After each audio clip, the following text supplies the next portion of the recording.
Bonjour et bienvenue dans Astuces Entrepreneur. Hi les gars, merci beaucoup pour vos messages d'encouragement. Comme j'ai l'habitude de le dire, le travail ne fait que commencer. Mais aujourd'hui, permettez-moi de parler deux langues, de parler français et wolof, parce qu'il y a des gens qui nous suivent et qui aimeraient comprendre ce que je dis. Alors pour eux, je vais aussi mélanger parfois le français avec le wolof pour les permettre de comprendre ce que nous disons dans ce rubrique Astuces Entrepreneur. Alors, vous êtes prêts? C'est parti.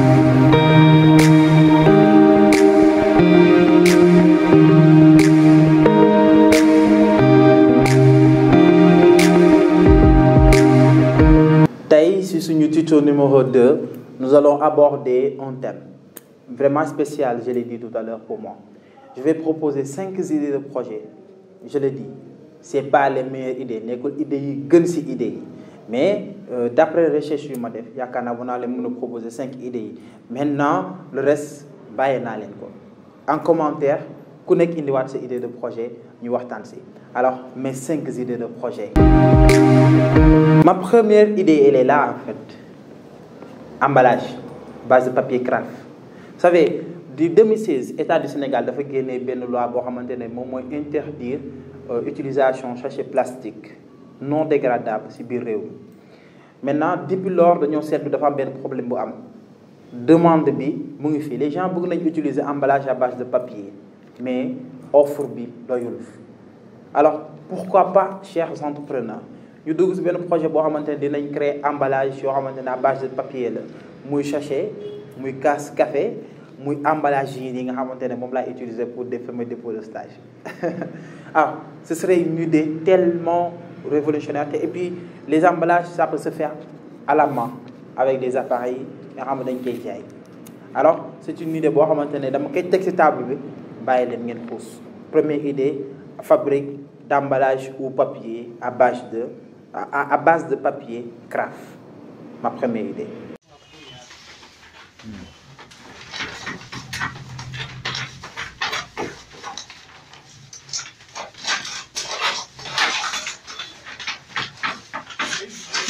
Eh, vous dire.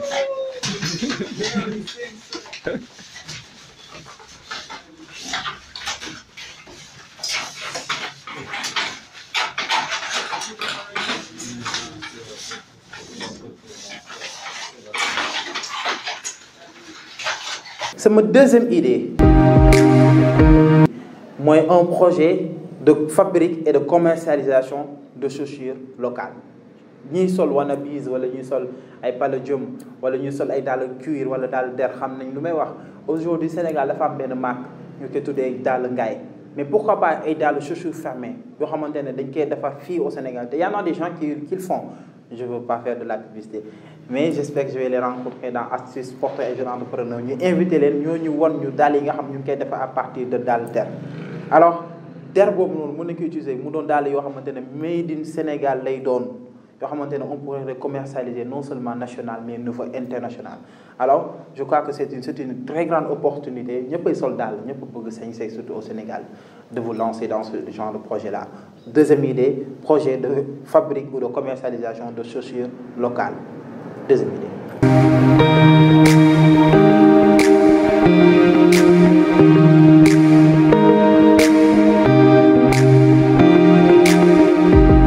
C'est ma troisième idée. Mon projet de commercialisation de légumes locaux, pommes de terre, carottes, navets, choux-pommes, etc. Aujourd'hui au Sénégal, dañoo seetlu ni moom lañ tuddee sa bayu noor mais dañoo seetlu ni aujourd'hui am na ñoo xamante ne dañuy bay légumes mais plus souvent seen produit dafiy yàqu wala duñu gis clients yi nga xamante ne ñoom lañ ko jaay. Alors ce serait une opportunité pour certains entrepreneurs vraiment de se lancer dans ce domaine surtout de commercialisation. Mais moi je propose qu'on le fasse numériquement. Da ngay gis nit ki prévoir plan parce que ñoom suñuy bay xam nañ ban mois wala ñaata diir la seen produit du ñor.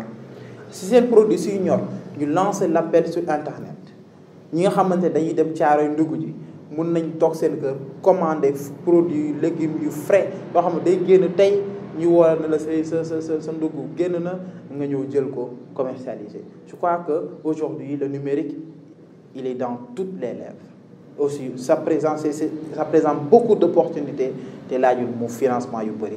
Alors on pourrait utiliser certains projets yoo xamante ne on pourrait faire la vente en ligne te dina dox trop loolu moo nekkoon sama troisième idée ñu dem ci quatrième. Sama quatrième idée naturellement sans que projet de commercialisation de légumes locaux laa wax mais avant qu'on ne parle de commercialisation il faudrait d'abord que l'on parle de cultivation. Pourquoi pas un projet de culture mais bayu lan tey jii Sénégal en fait dañoo bëgg a en fait xeeb mbay te xamuñu en fait richesse ñi nga xam ñoo gën a riche ci àdduna bi ce sont des cultivateurs. Et puis war nañ mën a delluwaat nit ñi sensibiliser leen ci mbay muy bay légumes wala céréales wala lu mu mënti doon je crois que c'est une aubaine boo xamante ni dañ ko war a exploiter opportunité yi nga xam bu nekk moo ci ne mais il faudrait d'abord que ñu réfléchir ci benn problème Sénégal 3 mois sur 12 la ñuy bay mais ça c'est un problème tey jii nii borom xam-xam yu fi nekk bëri nañ pourquoi pas ñu trouver une solution ba nga xamante ne moo apporter par exemple ñu apporter ko ci mbay bi ba nga xamante ni lañ mën a bay lu bon sax 7 mois wala 9 mois wala pourquoi pas ñu mbay 12 mois sur 12. Alors aujourd'hui l'agriculture fait partie des domaines yi nga xam moom lañ war a gën a privilégier parce que réew balaa moom am autonomie mu bay ni muy lekk li nga xamante ne moom lay bay. Alors le sujet là on va l'aborder en grandeur mais c'est ma quatrième idée lu ñuy bàyyi suñu tool yi di ñëw Dakar di wër ci un quelconque emploi mun nañ investir ci suñu tool yi gagner fa xaalis bu dul jeex.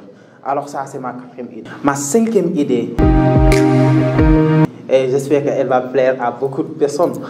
C'est l'idée de boucherie, charcuterie moderne, plus débiterie, restaurant, débiterie, de tout type de viande. Alors aujourd'hui, consommation viande dañ ko wax au Sénégal. Les gens ils le consomment presque tous les jours. Aujourd'hui aussi, charcuterie, wax dañ ko boucherie, ce sont des domaines yi nga xamante ne ils sont très florissants. Alors, pourquoi pas benn projet boo xam ne dafay créer benn boucherie ou un endroit bien placé. Créer fa c'est benn boucherie, c'est charcuterie moderne. Ensuite, nga accompagner ko d'un très grand restaurant qui ne fait que du débiterie rek lay def. Tout type de viande nag, pas d'exclusion de type de viande. Bon, halal ou vraiment pour tout type de personnes. Alors je crois que ce serait vraiment une idée tellement révolutionnaire. Bon, tout type de viande s'il vous plaît.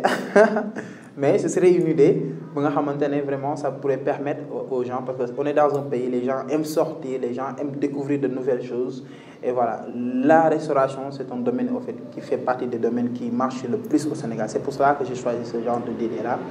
Alors ça ce sont mes 5 idées. Elles sont peut-être des idées banales mais vraiment je vous les propose et je compte sur vous pour que vous proposez aussi en commentaire d'autres idées que l'on pourrait exploiter. Moi aussi je suis allé sur le temps et poser une autre question à la population. Genre, il y a un business au Sénégal. Vous verrez le reportage qui va suivre après.